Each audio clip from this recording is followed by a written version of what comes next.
C'est la rentrée et le départ des saisons culturelles à Vitry-le-François. Bord de Seine a choisi une programmation audacieuse. Bonsoir Elsa Elringer. Bonsoir Clémentine. Vous êtes la chargée de communication de cet espace culturel. Alors j'ai regardé le programme, il y a du métal, du punk, du rock, du rap. À Vitry-le-François, vous n'avez pas peur d'en décoiffer plus d'un? Non, c'est justement des esthétiques qui sont très attendues par notre public.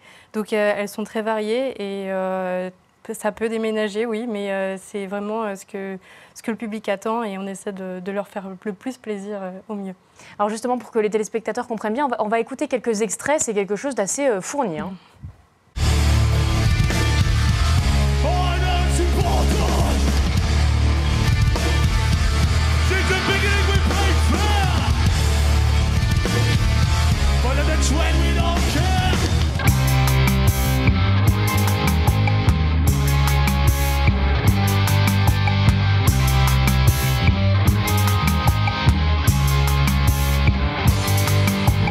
Aurais-je su toucher les gens autant que ceux qui m'ont touché? Tu dis c'est pas mon destin, ou bien tu dis c'est dommage, et tu pleures. On m'a tout mis dans les mains, j'ai pas choisi mes bagages en couleur. Je cours à côté d'un train qu'on m'a donné au passage. C'est quoi cette volonté? C'est une volonté d'aller chercher un nouveau public parce que la culture, elle n'est peut-être pas résumée qu'à la pop ou à la musique classique. Alors c'est aussi la volonté d'aller chercher un public qui était là avant et qu'on a perdu petit à petit et qu'on souhaite retrouver. Donc voilà, on essaie de revenir aux bases un peu de l'Orange Bleu avant même que ce soit Bord de Seine et de revenir à ce qui a nourri vraiment l'essence même de Bord de Seine, enfin de l'Orange Bleu du coup, et de ce à quoi les gens s'attendent en venant à l'Orange Bleu et donc maintenant à Bord de Seine. Alors justement, vous dites un public perdu parce que vous aviez innové, vous aviez... Oui, il y a eu des changements de direction qui ont essayé de tester des nouvelles choses et finalement les plus irréductibles dans le public finalement a été un petit peu mis de côté dans ce moment-là et là voilà, on essaie de revenir sur ces bases-là. Alors vous êtes allé rechercher des groupes qui sont plutôt anciens, j'ai envie de dire, Ludwig von 88 par exemple, qui date un petit peu. Oui, qui date des années 80, ça fait 40 ans qu'ils tournent, donc c'est peut-être la dernière tournée, hein, on ne sait jamais.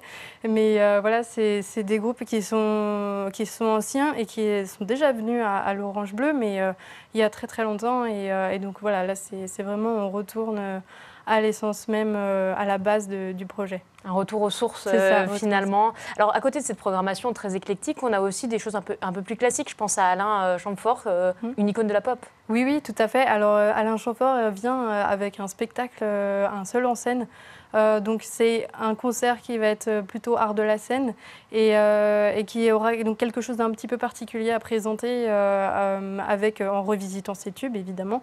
Et c'est effectivement plus pop, mais ça s'inscrit aussi dans un projet qu'on aura en mai, qui est un projet autour de Jane Birkin et donc Alain Chamfort ayant travaillé avec Jane Birkin, voilà, c'était important pour nous qu'il soit présent. Comment on crée un programme comme celui-ci, sachant qu'on est à peu près à 2h30 de Paris? Comment on attire les artistes à Bord de Seine? Alors, pour les attirer, alors c'est facile dans le sens où finalement c'est une zone qui est un petit peu désertée. Donc, même s'il y a Nancy et Reims qui sont des grosses villes qui attirent beaucoup, au milieu il n'y a pas grand-chose et il y a quand même Saint-Dizier évidemment. Et donc c'est vrai que c'est un milieu rural où les gens forcément sont un petit peu délaissés. Donc, du coup, convaincre pour venir dans ces zones qui sont un peu délaissées, ça peut toujours plaire aux artistes qui cherchent à atteindre vraiment tout leur public et faire plaisir à tous leurs fans.